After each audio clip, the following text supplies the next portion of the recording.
Every once in a while, maybe more often than we'd prefer, there are workouts that are no fun. In fact, they feel more like work. They don't turn around at any point at all. It's just a grind the whole way. Maybe on the day you wake up feeling flat, with no spark or drive. When you start the workout, even the warm-up feels heavy, like moving through wet cement. In that moment, it's easy to decide the workout is pointless before it even starts. Most of us write those days off, thinking, this one doesn't count. We assume nothing impressive will happen because we're not feeling it. No personal record, no breakthrough, just a session that feels like a waste of time. The thing about that is, the story you tell yourself on your worst feeling days can become the story you live. Hey there, it's me, Core, and you're listening to Exercising Self-Control from Fitness to Flourishing. We love to believe the days that define us are the big ones, the high-energy days where everything clicks. Those days are great, but they only reveal your ceiling. The low-energy days reveal your standard. If you skip, coast, or mentally check out on the hard days, you reinforce a deeper message. I only show up when I feel good. That message doesn't stay in the gym. It becomes your identity. It becomes the lens you see yourself through. And over time, it becomes a ceiling you keep hitting in training, work, and life. Because if you only show up when conditions are perfect, you never learn who you are when they're not. You never build the skill of staying committed when your mood isn't cooperating. And that costs you more than one missed workout. It costs you trust in yourself. Here's a story from my own life. I have a ritual. I don't always get it done, but when I'm free, I do it. On New Year's Eve, I start training around 11 p.m. and work through to about 12:30 a.m., about an hour and a half of focused effort. I like bridging the old year and the new year with a workout, ending one year well and starting the next year in the right frame of mind. In 2013, I began with a simple idea.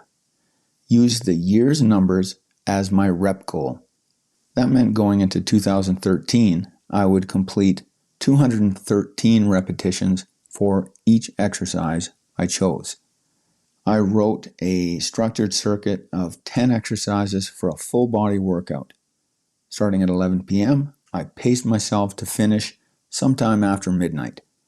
Fatigue set in, as expected, but I maintained a consistent pace throughout.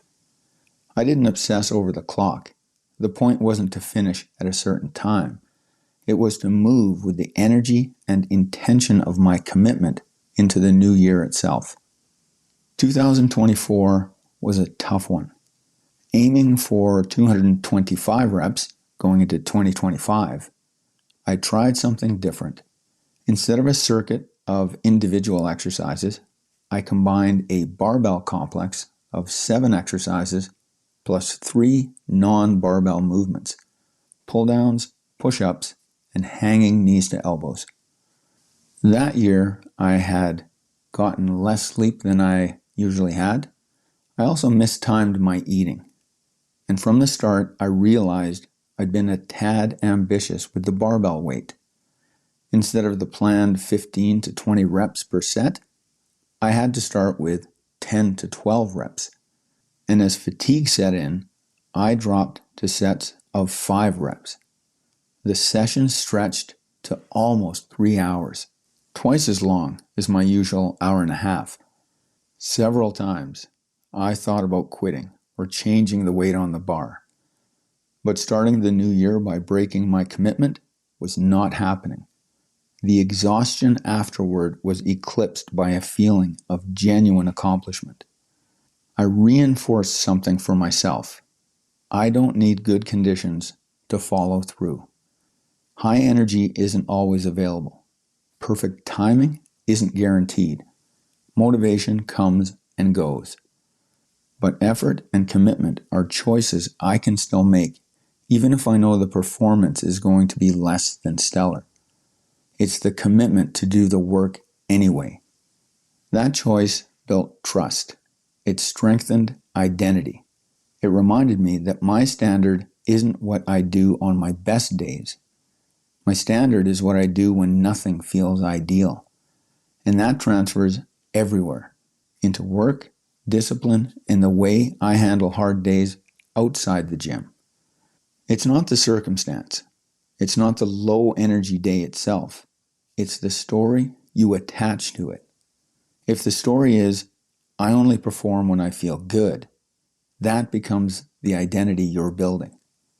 If the story is, I show up because that's who I am, then that becomes your identity. When you rewrite the story of your low energy days, you rewrite the story of your potential.